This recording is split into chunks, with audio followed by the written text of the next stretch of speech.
Hello, my name is Jose Matos. I am the host for WWNN Worldwide News Network, and today we have Chief of Justice Jorge Renteria, newly elected. Thank you for joining us today. How are you doing? I'm doing okay. Thank you for having me. Anytime. I appreciate your time and I want to keep this interview focused and direct, so let's dive right in. My first question is going to be, what motivated you to pursue your position of Supreme Court Chief Justice in the United Subdivisions of New San Eterno? Well, originally, I got sort of irritated. Many people were killing my views, and I decided that there had to be laws in place, and nobody was there to interpret the laws we had. So I decided that from now on, I should make a squad of judges to interpret these laws and help defend these laws. And that myself is how I became the founder, and I was eventually appointed as Chief Justice of the Supreme Court. That's very interesting. How do you feel about the hard reset of Globe SMP, and what impact do you think it has on the community? I believe that Minecraft in general is a game we all play, and eventually the game dies out. So I'm promoting this healthy transition to a new world, and I eventually think that within time, this world itself would be replaced by another.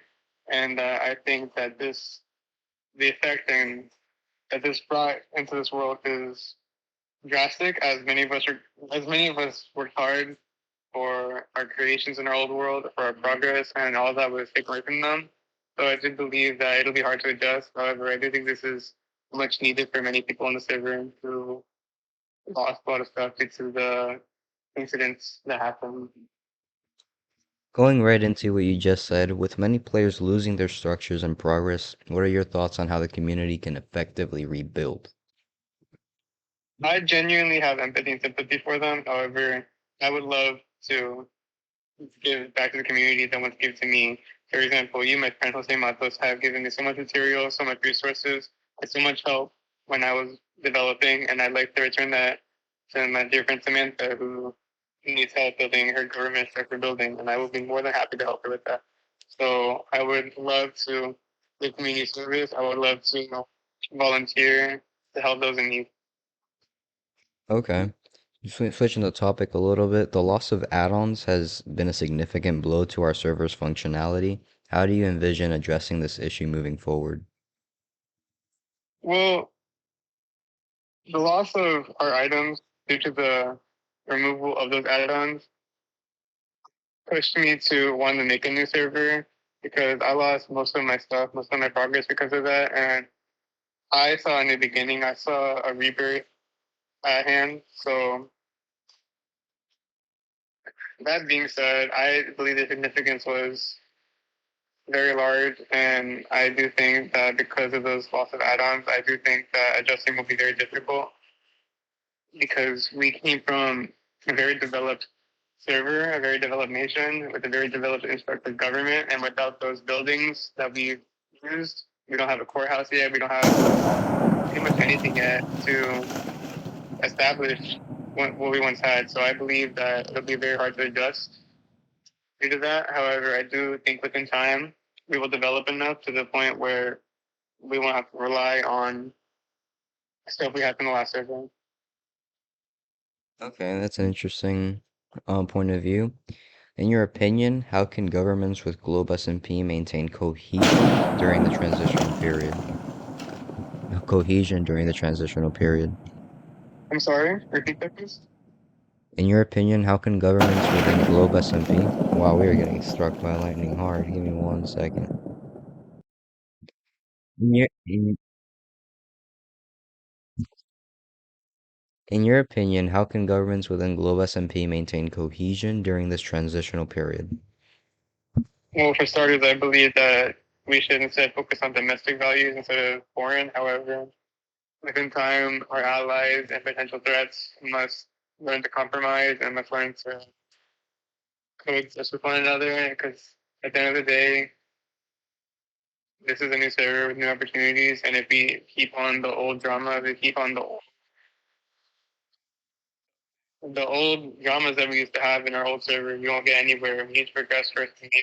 Then after that, after we felt that after we've developed it long enough, I believe that keeping peace and being civil within the other nations would be very easy. And I believe that Samantha Nordblom, our president, will do a very great job of communicating, as one of them is a very close friend of hers.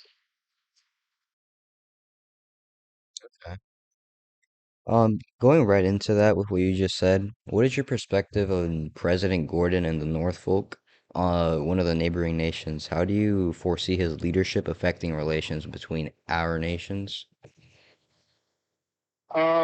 I always view him to be a bit of a rebel. He openly states that he'll break our rules, break our laws, and I'm not for it. At the end of the day, that's his country. However, have I do have thoughts and cautions of him.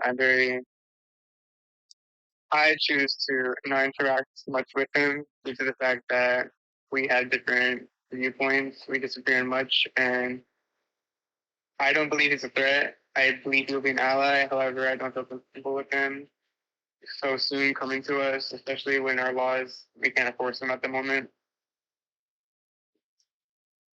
Okay. Going right into that, what you just said, we're going to talk about structural and complex questions. Complexity is what you give it. As Chief Justice, you hold significant power within our judicial system, correct? I do, yes. What specific changes do you intend to implement to facilitate positive developments in our governance? Well, for starters, I am responsible for holding inauguration, and I want that to be a very peaceful time, a very peaceful moment for our nation.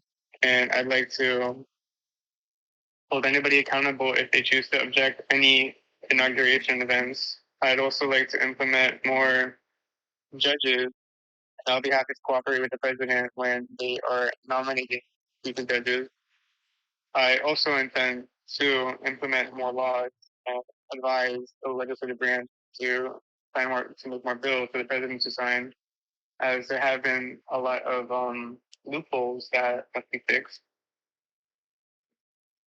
Okay, and how do you plan to balance the power of the judiciary with those of the executive branch in order to ensure fair governance? Well, for starters, Samantha Nordblom has already been on trial for violating the Constitution we have, and the Supreme Court has struck that down and declared it unconstitutional.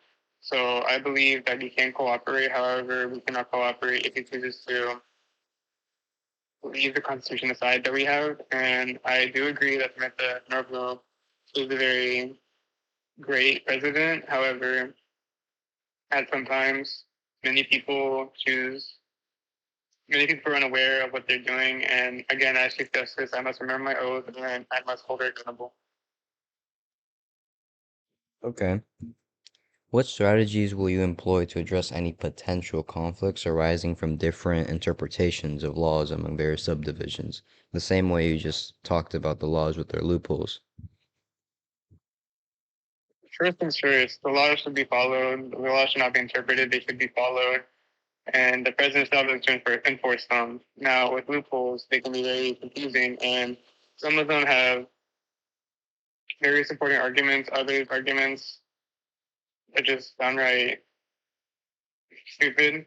However, with these loopholes, I do intend to advise Congress that they are faulty, that they need work, and eventually, hopefully, at that, we can come to a solution, come to a compromise where we can fix some of these loopholes. For example, there is a rule that you're not allowed to kill a certain amount of animals or specific animals on state property. However, this has been abused multiple times and have been killing animals on territories instead of states. And it's to be tolerated for the moment because, again, Congress has not been adjusting these loopholes. Okay. Can you elaborate it? Sorry, go ahead. I think they can be, I'm sorry, go on. Can you elaborate on your approach to ensuring that the rights of all players are upheld as we navigate these changes? First things first, the rights of all players are an inalienable right, and due to the social contract we have with the government, they should and will be protected by by the judiciary branch. However, even though that the social contract exists, they are not privileged and accustomed to other rights that the people don't. And I will make sure with my full ability that I'll be a very neutral judge, that I'll give everybody, each citizen, a fair and safe trial. And I will bring no bias into my judging. Now, protecting these people's rights, I encourage the president is delivering these rights fairly. I encourage that Congress considers many people when they're deciding these bills. And I encourage the rest of my associate justices on the Supreme Court to have a fair trial with those who have been condemned of the crime. Okay. And just a few closing questions before we wrap this up.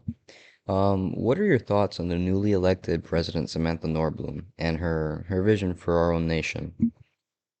This is pretty much what she does and what she fights for. I believe that we should industrialize domestically before we tear out to foreign adversaries. However, at the end of the day, she won the election, and I choose to cooperate with her. I choose to work with her, and I choose to fight with her. It's for the better of our nation. Okay. And how do you view the role of the Speaker of the House, Emily Zuniga, in shaping legislative priorities during the critical time? Emily Zuniga takes great consideration to the people of this nation. However, Emily Zuniga has, in fact, not been very active with these bills and instead has been focusing more on parliamentary building pieces. And I'm not intending to criticize her. However, I do believe that without this, with this inactive display in the government, Emily Zuniga has not been following the job given to her. And as a result of that, socially, our country has not been able to progress very much along with that. Okay. Before we end this off, I just have one more question for you. I know I said that probably twice now, but is there any message that you would like to give out to the community? I believe that our nation is strong and our nation is great and our nation is prosperous. However, I believe we could do so much more. And at the end of the day, you all listening to this nation, part of our nation or not, I hope that you know that you matter in this world. I hope you know that you're loved, and I hope you know that you have a purpose. And whatever that purpose is, I hope you find it. Alrighty, that has been Worldwide News Network. Thank you, Chief Justice Renteria, for your insights today. Your perspectives are invaluable as we navigate these changes in Globe SMP. Thank you very much for having me.